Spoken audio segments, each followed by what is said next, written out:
नमस्कार, आप देख रहे हैं आज तक। आपके साथ मैं हूं सईद अंसारी। इंडिया 360 की शुरुआत एक बड़ी खबर से कर रहे हैं। उपराष्ट्रपति पद के चुनाव को लेकर बीजेपी नेता वेंकैया नायडू का नाम सबसे आगे चल रहा है और बैठक भी चल रही है।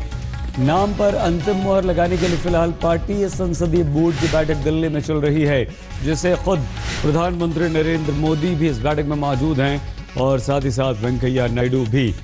बस एनडीए उम्मीदवार के नाम की घोषणा कभी भी हो सकती है, यानी कि अभी 7 बजे हैं, 7:30 बजे ये कहा जा रहा है कि बीजेपी की तरफ से एक प्रेस कॉन्फ्रेंस होगी संसदीय बोर्ड की बैठक के बाद और तब वेंकैया नायडू के नाम की घोषणा कर दी जाएगी। लेकिन सिर्फ आधे घंटे का अब इंतजार है।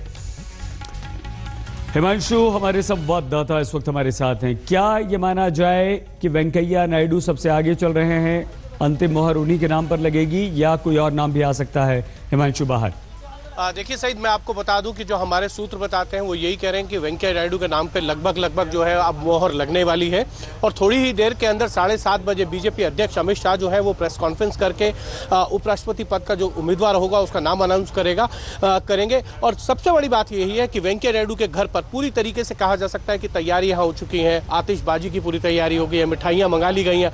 अब देखना यह है कि अनाउंसमेंट जब होगा तो उस वक्त जो नज़ारा होगा वो कैसा होगा, क्योंकि जब राष्ट्रपति पद के उम्मीदवार की घोषणा हुई थी तब जब जो नाम सामने आया था उस नाम की चर्चा किसी ने नहीं की थी, कहीं कोई चर्चा नहीं थी। रामनाथ कोविंद का नाम पार्टी ने आगे किया था और उन्होंने कहा था कि एक वो दलित मूवमेंट उन्होंने हिमांशु 7:30 बजे हम दोबारा आपके पास आएंगे, पूरी जानकारी आपसे लेंगे। लेकिन जिन वेंकैया नायडू का नाम आगे चल रहा है वो हैं कौन, उनके बारे में हम आपको यहाँ पर बता रहे हैं। वेंकैया नायडू इस वक्त सबसे आगे रेस में चल रहे हैं राष्ट्रपति चुनाव के लिए। आज मतदान खत्म हो चुका है। चुनाव के अंतिम दिन आते आते विपक्षी खेमे की रणनीति पूरी तरह से धराशायी हो गई है। टीएमसी में समर्थन को लेकर दो फाड़ दिखाई दिया तो मुलायम कुनबे का विरोध भी सामने आ गया, ये भी हम आपको बताएंगे। लेकिन उससे पहले आपको बताएं कि वेंकैया नायडू हैं क्यों। 1978 में पहली बार विधायक बने वेंकैया नायडू और राज्यसभा के सदस्य 1988 में राज्यसभा के लिए आए। राज्यसभा के सदस्य बने वेंकैया नायडू। मौजूदा में सूचना एवं प्रसारण मंत्री हैं वेंकैया नायडू। और गोपाल कृष्ण गांधी जो कि यूपीए के उम्मीदवार हैं, वो कौन हैं? महात्मा गांधी के पोते हैं और सबसे छोटे बेटे देवदास के बेटे हैं। तो गांधी जी के सबसे छोटे बेटे उनके श्री राजगोपालाचारी की नाती हैं Gopal Krishna Gandhi. Saint Stephen's College में आपने पढ़ाई लिखाई की है दिल्ली में। 1968 में आईएएस बने थे, नौकरशाह हैं और 1968 में उन्होंने सिविल सर्विसेज के लिए परीक्षा पास की। लेकिन राष्ट्रपति चुनाव के लिए आज मतदान हो चुका है।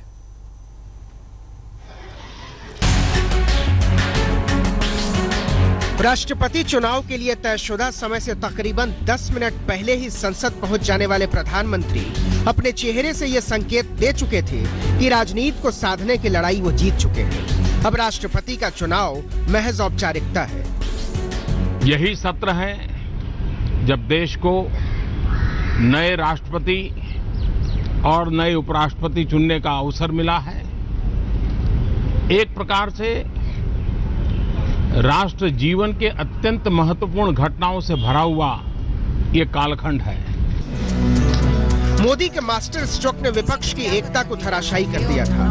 रण में उतरने से पहले ही मायूसी थी, हार का अंदेशा हो चुका था। पार्टी लाइन कुछ, वोटिंग कुछ और इरादा कुछ। नतीजा ये हुआ कि आंकड़ों में अटक जाने की चिंता के मारे चुनाव में मतदान से पहले ही उसने हथियार डाल दिए। सुबह 10 बजे जब राष्ट्रपति पद के लिए वोटिंग शुरू हुई तो टीएमसी में दो फाड़ हो गया। त्रिपुरा में तृणमूल के 6 विधायकों ने कोविंद के पक्ष में वोट डाल दिया। मीरा कुमार के समर्थन का ममता बनर्जी का वादा और इरादा दोनों धरा का धरा रह गया। आज हम लोग 6 एमएलए एक साथ रामनाथ कोविंद जी को वोट डालेंगे।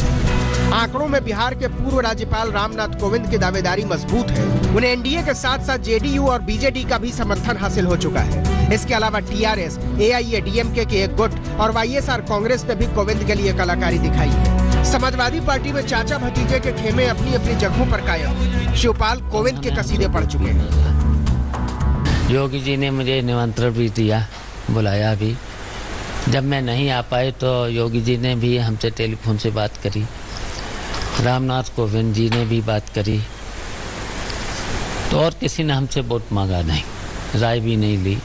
हमारे दल में भी किसी ने राय नहीं ली है, निमंत्रण भी नहीं दिया है।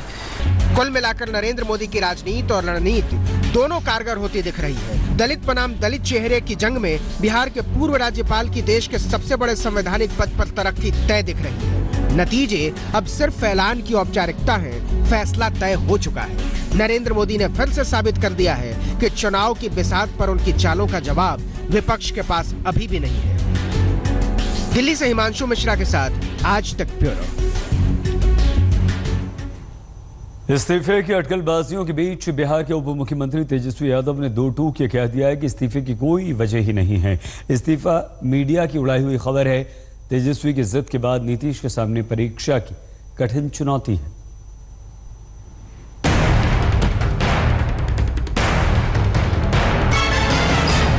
राष्ट्रपति चुनाव की गहमागहमी और कोविंद मीरा कुमार के संघर्ष के बीच बिहार का राजनीतिक संघर्ष अपनी जगह पर कायम है। तेजस्वी यादव के इस्तीफे की अटकलें हवा में हैं, जमीन पर उनकी जिद है, वो भी पूरी ठसक के साथ।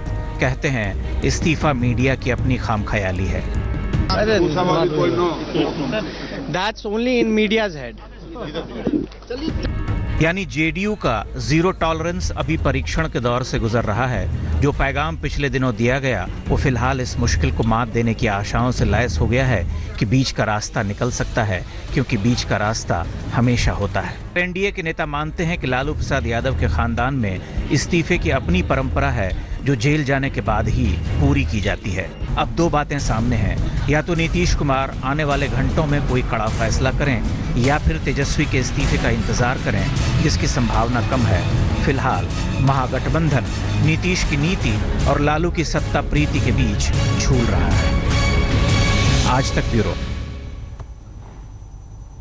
नागपुर में बीफ के शक में इस्माइल नाम के एक शख्स की गौरक्षकों ने पिटाई की थी।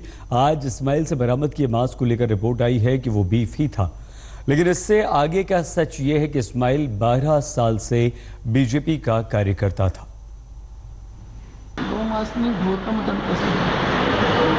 आपको गलत तरीके से मारा गया? आपको बहुत गलत तरीके से हम वहाँ पे पकड़ा, और पकड़ने के बाद में मेरे को बहुत जान से मार डाल करके मैंने उनको बताया कि ये ढोर का मांस है। नागपुर में जिस बीफ कांड ने चंद दिन पहले भरपूर सुर्खियां बटोरी, आज वो सस्पेंस फॉरेंसिक लैब की जांच के साथ समाप्त हो गया। लैब की रिपोर्ट ने साफ कर दिया कि गोरक्षकों के हत्थे चढ़ा सलीम शाह उस दिन सफेद झूठ बोल रहा था। उसके पास से बरामद मांस मटन नहीं बल्कि बीफ ही था। उस दिन यही शख्स गोरक्षकों की गुंडागर्दी के जाल में जा फंसा था। लात, घूंसे, हाथ और मार के बाद अस्पताल तक पूरा परिवार मटन का राग अलाप रहा था। लेकिन लैब की रिपोर्ट के बाद जनाब पहले तो गिरफ्तार हुए, फिर बेल पर बाहर। नागपुर में तो बीफ के बहाने अजब सियासी खेल चल रहा था। जो शख्स सलीम गोरक्षकों की जाल में फंसा वो खुद भी बीजेपी का कार्यकर्ता है, लेकिन मांस के महाभारत में पार्टी ने इसे बाहर का रास्ता दिखाने में वक्त नहीं गंवाया। सलीम नागपुर के काटोल तालुका से बीजेपी के अल्पसंख्यक मोर्चा का अध्यक्ष है और पिछले करीब 12 सालों से पार्टी से जुड़ा था। कई बड़े नेताओं के साथ सलीम की सियासी फोटो दीवारों पर टंगी थी। अब लैब ने सच को साबित कर दिया तो सलीम के परिवार के तब और अब के सुर भी हिचकोले खाने लगे हैं। बीफ के शक में सलीम की धुलाई करने वाले लोगों को पुलिस ने फौरन गिरफ्तार करके सलाखों में कैद कर दिया था। एक शख्स का ताल्लुक निर्दलीय विधायक बच्चू कडू से बताया गया तो नेताजी फौरन सफाई में हाजिर हो गए। नहीं, बिल्कुल कानून अगर कोई तोड़ता है जानबूझकर तो फिर क्यों उसको क्या हम पूजा करें, उसकी आरती करना चाहिए क्या? फिर अगर कोई अधिकारी कानून तोड़ता है, कोई आदमी या इस तरह हरकत करता है, तो अगर कानून कम, अगर यंत्रणा कम गिर जाती है तो प्रहार आगे आएगी। खैर, सलीम को बीफ रखने की सजा मिलेगी और उसकी सरेआम पिटाई करने वालों को कानून हाथ में लेने की। सवाल ये उठता है कि यह सिलसिला आखिर कब तक? आज तक ब्यूरो। और आइए अब हम आपको दिखाते हैं 20 सड़क मौत के कुएं की गजब दास्तान। फरीदाबाद की यह तस्वीर है जहां बारी बारी से एक के बाद एक कई लोग इस जानलेवा गड्ढे में गिरे।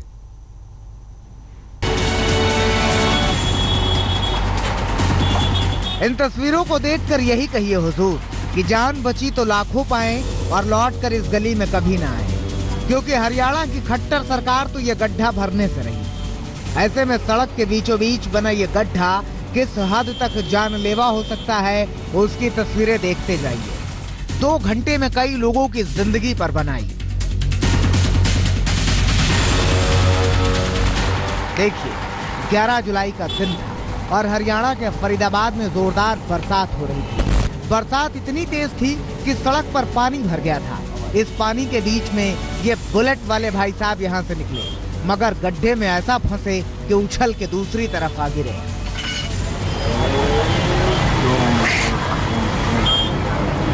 बुलेट वाले भाई साहब के बाद पति पत्नी और बच्चा बाइक से इसी सड़क से गुजरे और बाइक का आगे का पहिया इस गड्ढे में धंस गया। शुक्र था कि बैलेंस बना रहा और तीनों बच गए, खासकर ये नवजात। तीसरी तस्वीर देखिए। सवारियों से भरा ये ऑटो रिक्शा निकला जरूर, मगर निकल नहीं सका। बीच में गड्ढे में इसके पहिए भी धंस गए। किसी तरह मशक्कत के बाद ऑटो रिक्शे को बाहर निकाला गया। चौथी तस्वीर देखिए। थोड़ी देर बाद एक और बाइक सवार यहाँ से गुजरा और ये भी इसी गड्ढे में गिरने से बाल बाल बचा। बाइक सवार का पहिया गड्ढे में फंस गया। इसी रास्ते पर यह साइकिल सवार बारिश के मजे लेते हुए निकल रहा था। अचानक मजा किरकिरा हुआ। दूसरे रेंजर साइकिल वाले लड़के की भी किस्मत ठीक थी। गड्ढे में गिरा जरूर, मगर गंभीर चोट से बच गया। एक बाइक पर सवार इन तीनों युवकों की भी जान किस्मत से ही बची, वरना गाड़ी चला रहा युवक तो लगभग कूद के बाहर ही गिरा था। जहां गड्ढे में गिरने का ये तमाशा चल रहा था, वो फरीदाबाद का चर्चित ख्वाजा बाजार है। जहां गड्ढा है उसके सामने वाली दुकान में सीसीटीवी कैमरा लगा हुआ था, जिसमें गड्ढे में गिरने की सारी तस्वीरें कैद हो गई। अभी पिछले दिनों जब बरसात आई थी, यहाँ पे तकरीबन 1.5 से 2 दर्जन बाइक और ऑटो यहाँ पे गिरे थे। बारिश के टाइम में ओवरफ्लो हो जाता है, मोस्टली किसी न किसी को चोटें लगी जाती हैं। न जाने निगम के लोगों को किस बात का इंतजार है, न जाने क्यों निगम के अधिकारियों की आंखें ही नहीं खुलती। क्या प्रशासन किसी बड़े हादसे का इंतजार कर रहा है? सचिन गौर, फरीदाबाद, आज तक। जिस सड़क से सरकार आंख मूंदे बैठी थी, वहां हमारे संवाददाता ये देखने पहुंचे कि सरकार अब तक जागी है या नहीं। हम इस वक्त फरीदाबाद की सराय मार्केट में हैं और यहाँ हम उसी गड्ढे के पास मौजूद हैं जो मीडिया में चर्चा का विषय बना हुआ है और फरीदाबाद की सड़कों की हालत बयां कर रहा है। हालांकि अब ये जो गड्ढा है वो ढक दिया गया है, लेकिन जो तस्वीरें सीसीटीवी में कैद हुई हैं वो आंखें खोलने वाली हैं, क्योंकि आप देख सकते हैं ये एक सीवर का ढक्कन था जो खुला हुआ था और यहाँ पर करीब 4 फीट गहरा गड्ढा था। बारिश में जो गड्ढा है वो नजर नहीं आता था और एक के बाद एक दिन भर में कई गाड़ियाँ, जो मोटर बाइक हैं या फिर ऑटो हैं, वो सब इसमें गिरते जाते थे। और ये सारी तस्वीरें जो हैं वो ये सामने दुकान पर एक सीसीटीवी कैमरा लगा हुआ है, यहाँ पर कैद होती रहती थी और यही फरीदाबाद की सड़कों की बदहाली का सबूत बन गया ये जो कैमरा है। अब यहाँ पर हमारे साथ ये भाई साहब मौजूद हैं, दुकान पर बैठते हैं। बताइए ये कैसे यहाँ पर लोग गिरते थे और क्यों ये गड्ढा यहाँ पर भरा नहीं गया? देखिए क्या था, ये सीवर की है मेन लाइन, आगे से लाइन चौक थी बीच में, तो प्रशासन ने इसको पहले खुदवाया, उसके बाद अपने कुछ वर्कर्स लगाए। जब वर्करों से भी नहीं खुला तो इसको जस्ट टेम्परेरी ऐसे ही कवर कर दिया गया, जबकि गड्ढा था उसमें। बरसात के मौसम में इसमें पानी भर जाता है, सड़कें पूरी तरह से पानी में डूब जाती हैं, तो पता नहीं लगता कहाँ पे गड्ढा है कहाँ पे नहीं। मीडिया में ये गड्ढे की तस्वीरें हैं, चूंकि बड़ी दिलचस्प और आंखें खोल देने वाली तस्वीर थी कि किस तरह से जो सिविक एजेंसी है उनकी लापरवाही का खामियाजा लोग भुगतते हैं, वो हमने यहाँ पर दिखाया। कपिल शर्मा, फरीदाबाद, आज तक। बारिश से पूरा देश बेहाल है, कोई इलाका नहीं जहां बारिश ने कहर न बरपाया हो। बिहार से लेकर मध्य प्रदेश, गुजरात से लेकर असम तक जगह जगह त्राहिमाम है।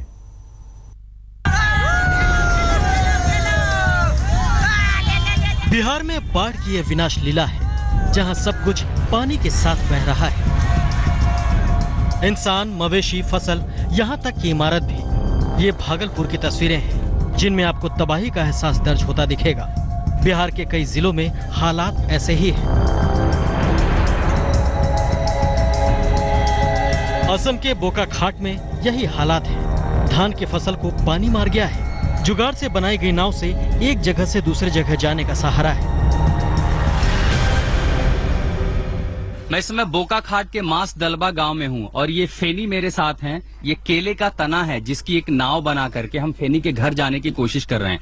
यहाँ पर आगे पानी काफी गहरा है, इसलिए मेरे कैमरामैन मेरे साथ नहीं आ सकते और इस नाव पर सिर्फ 2 लोग बैठ सकते हैं और इस गहराई को पार करके हम फेनी के घर जाने की कोशिश करेंगे।